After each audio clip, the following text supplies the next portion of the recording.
তার মধ্যে যদি তুমি আমায় অন্তত 1,00,000 টাকার গিফট না দাও, তাহলে তোমার এই মুখটা আর কোনোদিনও দেখতে চাই না আমি, কোনোদিনও না। অনন্যা, তুমি তো জানো আমি সামান্য একজন ডেলিভারি বয়ের চাকরি করি। 1,00,000 টাকা আমি কোথা থেকে জোগাড় করব? পুরুষ মানুষ হয়ে নিজের স্ত্রীকে 1,00,000 টাকার গিফটও দিতে পারছো না তুমি? দুদিন বাদে নির্মাল্য অনন্যার ইচ্ছে পূরণ করে। একটা দামি জুতো অনন্যাকে গিফট করে। অবজ্ঞা করে গিফটের ব্যাগটা খুলতেই তার চক্ষু চড়ক গাছ হয়ে যায়। নির্মাল্য, এটা তো জিমিচুর জুতো। কলকাতার সবচেয়ে বড় ইন্ডাস্ট্রিয়ালিস্ট যিনি, উনি। ওকে তো আজ অব্দি কেউ কোথাও দেখেনি বলেই জানি। বড় বড় পলিটিশিয়ান, ইন্ডাস্ট্রিয়ালিস্টরা তো ওর অ্যাপয়েন্টমেন্টই পায় না, সেখানে আপনি হঠাৎ এই প্রশ্ন করলেন কেন? ম্যাম, এই জুতোটা বিদেশ থেকে ইম্পোর্ট হয়ে আসে। জিমিচুর জুতোর এই ডিজাইন, এই কাট কেউ নকল করে ডুপ্লিকেট বানাতে পারবে না কোনোদিন। এই স্পেশাল এডিশনের জুতোর মাত্র 2 পিসই বানানো হয়েছে। আর গতকালই মিস্টার দাশগুপ্ত এই স্পেশাল এডিশনের সেকেন্ড পিসটা কিনেছেন। তাহলে কি মিস্টার দাশগুপ্তই নির্মাল্য? তাই বা কি করে সম্ভব? অনন্যা কিছুতেই হিসেবটা মেলাতে পারে না। ওর সবকিছুই ধোঁয়াশা লাগে। অবশ্য কিছুদিন বাদে ওই ব্র্যান্ডেড জুতোটার কথাই ভুলে যায়। What is this Ananya?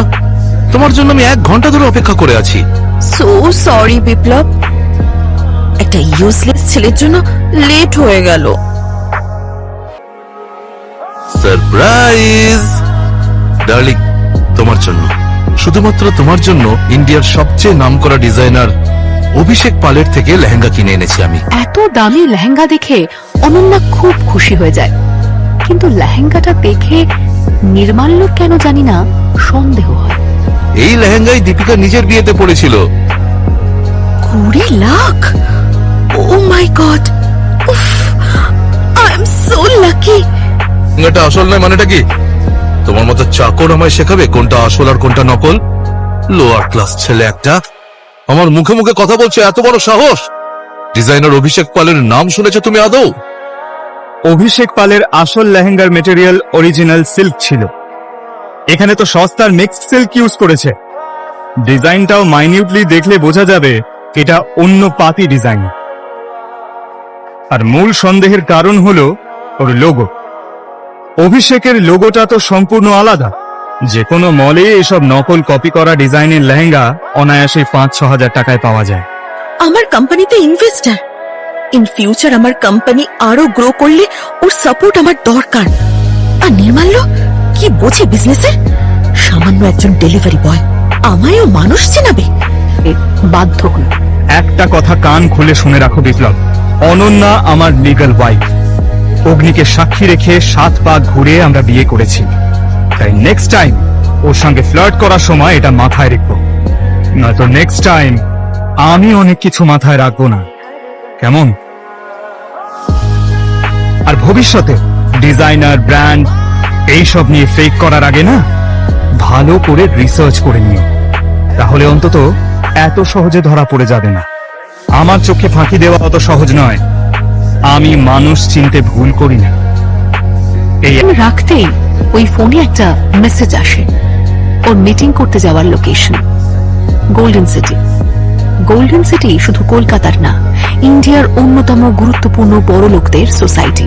সেখানে নির্মাল্য কার সঙ্গে মিটিং করতে যাচ্ছে পরেই ভেতরে ঢুকতে যাচ্ছিল। এই এই এই ভিখারি, ভেতরে যাচ্ছিস কি রে? এ তুই জানিস সেখানে কারা থাকে? তুই কার অনুমতিতে ভেতরে যাচ্ছিস? সান্যালের বানানো, তাই জন্য সবাই মিস্টার সান্যালকে রিয়েল এস্টেট কিং বলে। নিজের সোসাইটির সামনে এইসব দেখে সান্যাল বিরক্ত হয়ে গার্ডকে বকতে এগিয়ে আসে। তাহলে নিজে আসতাম আপনাকে আনতে। তুমি জানো উনি কে? উনি শহরের সবচেয়ে বড় ইন্ডাস্ট্রিয়ালিস্ট। তুমি ওকে ইনসাল্ট করলে, তোমাকে এক্ষুনি আমি চাকরি থেকে বরখাস্ত করবো। দেখো না প্লিজ, আমি এখন আপনাকে বলতে পারবো না, পরেই নিয়ে কথা বলবো। আমার ভেতরে একটা মিটিং আছে, আমি আসছি। আর ওনাকে কিছু বলবেন না প্লিজ।